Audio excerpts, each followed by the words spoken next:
Hard Rockology Show, Chris, Matt, and Jason back with you. New music by 3 Years Hollow.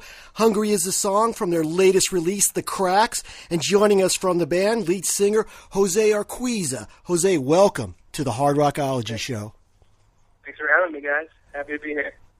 Now, Jose, I want to say congratulations. I know this is your debut, label release album. I know back in 2008. You guys released did a self-release yourself. So, and what's that feel like for you to sit there and go ahead and get onto a good label and then see the popularity that some of your music's getting up there, moving up the charts? Oh man, thank you very much. It feels good to finally be in the position where a lot of it is out of our hands now. Before, for several years, everything was up to us, and we really had to work around the clock.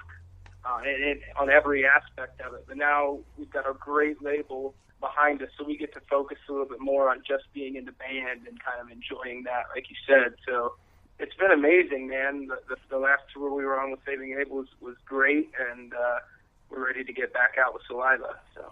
No, I have a quick question. I know your first actual album was Ascension back in 2008, 2009, and then from there you released an EP, Remember, back in 2012. Now, was it that EP that got the recognition or got you recognized by the labels? What was the process, how you guys went from self-producing your own music to being on a label? So, because I know there's a lot of artists out there right now that are wondering, what the hell do we need to do to get recognized and get the name out there?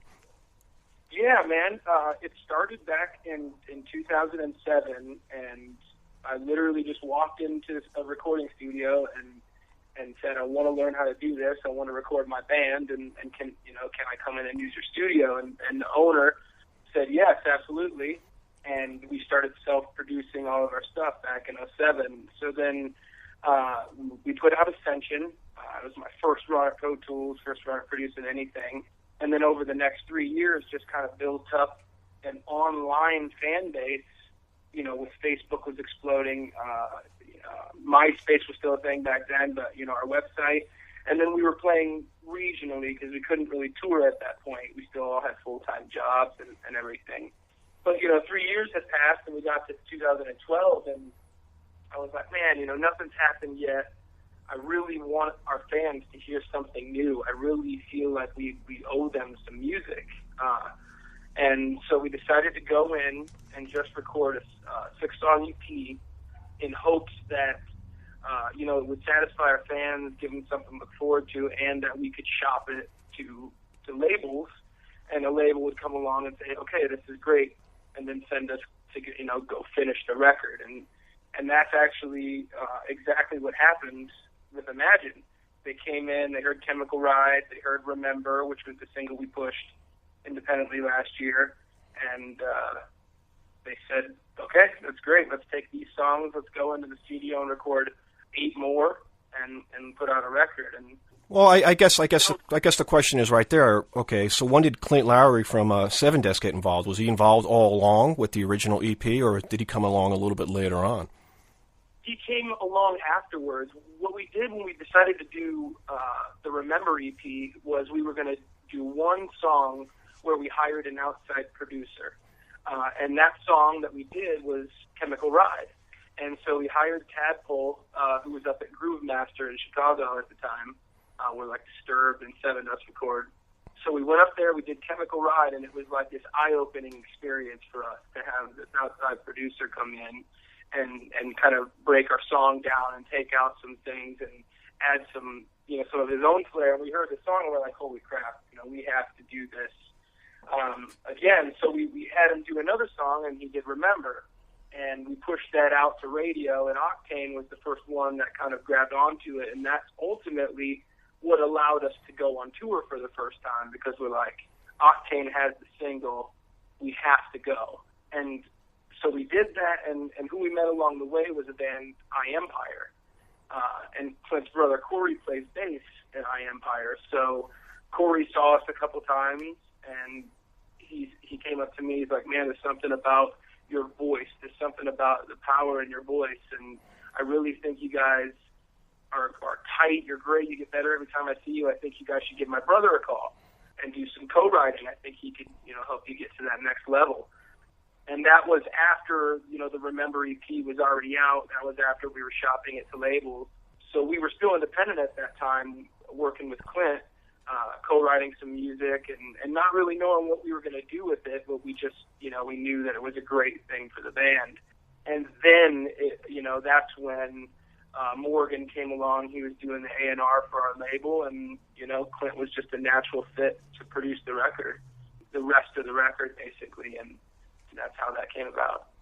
So are you a big Seven Dust fan? Seven Dust has been my favorite band since I was, I think, 11 years old or 10 years old.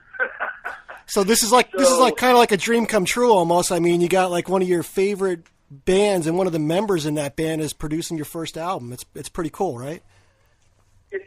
What you just said actually is a question I get asked a lot, and it's the one example I point out. They ask me, has anything happened yet where you really felt like you had done something, that you had accomplished something? And Clint came to my house and he stayed in my basement for 5 days when we were co-writing. And after he left, I was sitting there listening to some of the music, and I thought to myself, if I would go back in time to the 16, 17, 8-year-old kid that was dreaming this up, that would have been my ultimate goal. That would have been the moment. And I just sat there and like, I've done it, like we've got to this point musically, we're at the doorstep, and anything else we do is just kind of icing on the cake, and it kind of, like re-inspires us to keep working and everything, because we see some achievement. So when you're like in the basement writing songs with them, I mean, are you like a little bit intimidated, or you're like, wow, cool, he's over at my house, it's not really that big of a deal, now let's go down to the basement and write some songs, and you got some ideas, and then all of a sudden he throws out another idea, and you're like, oh wow, that's a way better idea. I mean, is that pretty much how it worked, or was he pretty much feeding off of you feeding off of him, or was it more like, wow, you're the main guy, you're the guy, I gotta take everything that you're saying to be the way it should be, as opposed to I got these ideas too? I mean, how did that go? Well, I think, Clint and I will say, like, I think we had a really great relationship. I think if you ask him, he'd say the same thing. We've stayed, really close since we worked together, and for some reason we just both sat down at the computer, and he had his guitar, and we were just riffing, coming up with drum beats, and there was something about the way that we wrote that just felt like we had been writing together as long as me and Tony have. Me and my guitarist Tony had been together for 12 years.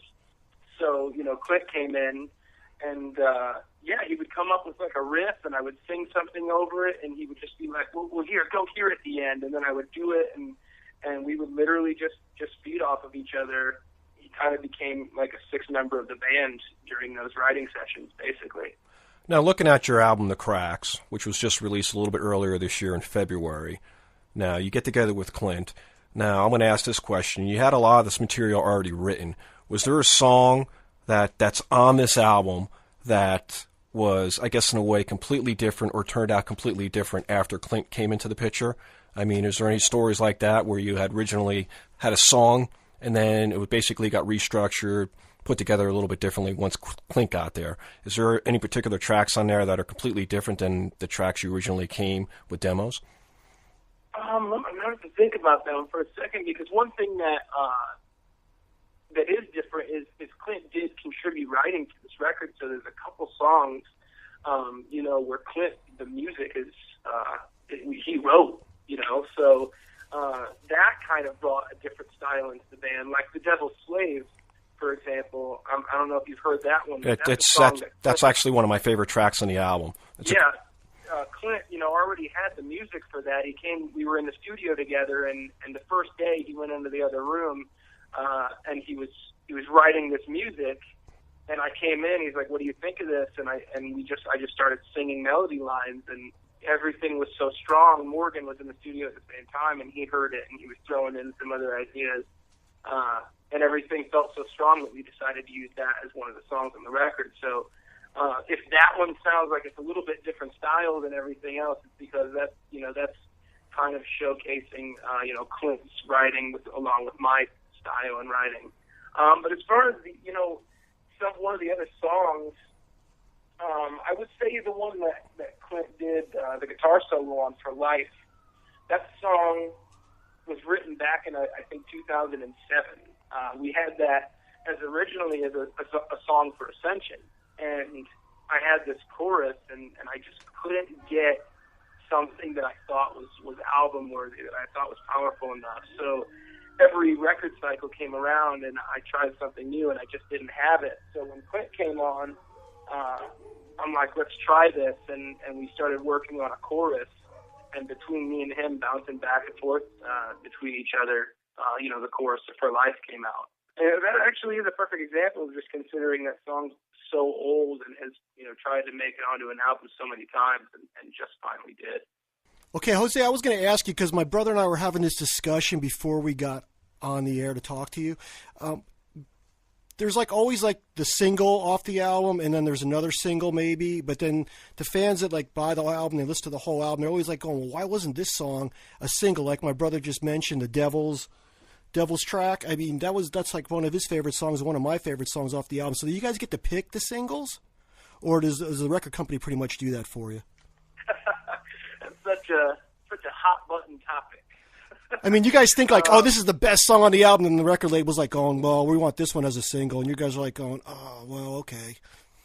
Yeah, well, I mean, the great thing about our label, the first thing I'll say, and this is the honest truth, our president, Bob Weingart, really cares what we want. He really wants us to be happy. He wants to know that, we're making decisions together, and that if they make a decision on something, that we're on board with it. So we definitely get a lot of input, but, when it comes down to single selection, yeah, there's definitely a difference. None of us would have picked Hungry as the first single, but we understand why it's the first single, And hopefully our choices, like The Devil's Slave and some of the other guys in the band, just because this song more kind of shows who we are, is a song called Fallen.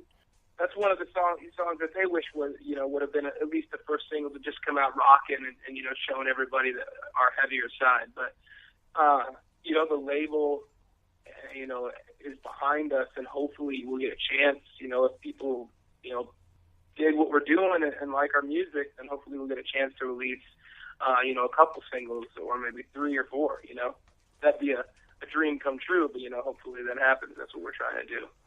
Yeah, you have...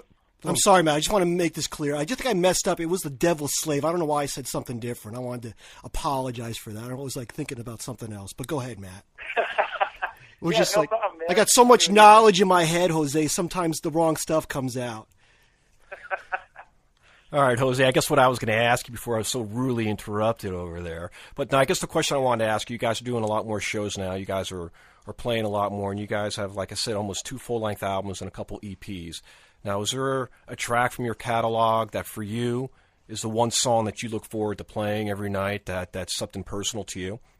Oh, man, yeah. I think one song I would say that I really love playing live is one of the newer ones, The Cracks, the title track from the record. There's just something different about it, and, besides the extremely personal, meaning of the lyrics and everything, there's just something different about it than the rest of our songs.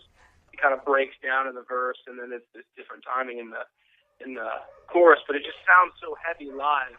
But then there's some of our old school songs, like a song off of Ascension called Skin, that just the crowd really, really loves live. It's just got a good live energy, and we always love playing that song, even though our guitarist hates it. Well, you got to play what the crowd wants to hear. That's like the pros and cons of being in a band. Sometimes you got to play the same song over and over again that maybe you're not into playing anymore, but the crowd definitely wants to hear it. So I kind of get that. So I wanted to take a little trip back in the time machine. If you can go back and see a band in its heyday, which band would you choose? I mean, you mentioned Seven Dust, but I mean, is there any other band that you would have loved to have seen back in their heyday? I want to see Incubus. I've never seen. They're kind of still in their heyday. I mean, they're still a big band. Back in the day, I would have loved to see Incubus live at a big, rock concert. Yeah, kind of like in the early '90s, like about '94, '95 or something. Yeah. They're one of my favorite bands, and I've never seen them live in that era. So that's probably them or Tool. Yeah, Tool is like not even really accessible. You can't even get interviews with that band. I mean, they play like a show like once every like 5 years or something. Yeah, exactly. So do you got like these are like all like really like questions that maybe people that aren't in a rock band would want to know. So like, do you have like any like pre-show rituals that you do before you get on stage every night? Yeah, every night I basically do the same thing. I do a little warm up, usually about 30 minutes before, just sitting on the bus, just kind of warming up my vocals. And I have this I drink pineapple juice when I'm on stage. I just sip on it, and for some reason it just helps keep my throat, lubricated and everything. But so I'll always go to the bar, I'll always get my pineapple juice, and then I'll go on stage. That's usually right before I go on. So not too, exciting, but I do that every day. Pineapple juice is exciting, though, right, Matt? That's my that's my drink of choice. That's the exciting pre-show ritual by Jose, folks. So pineapple juice before every show. Exactly.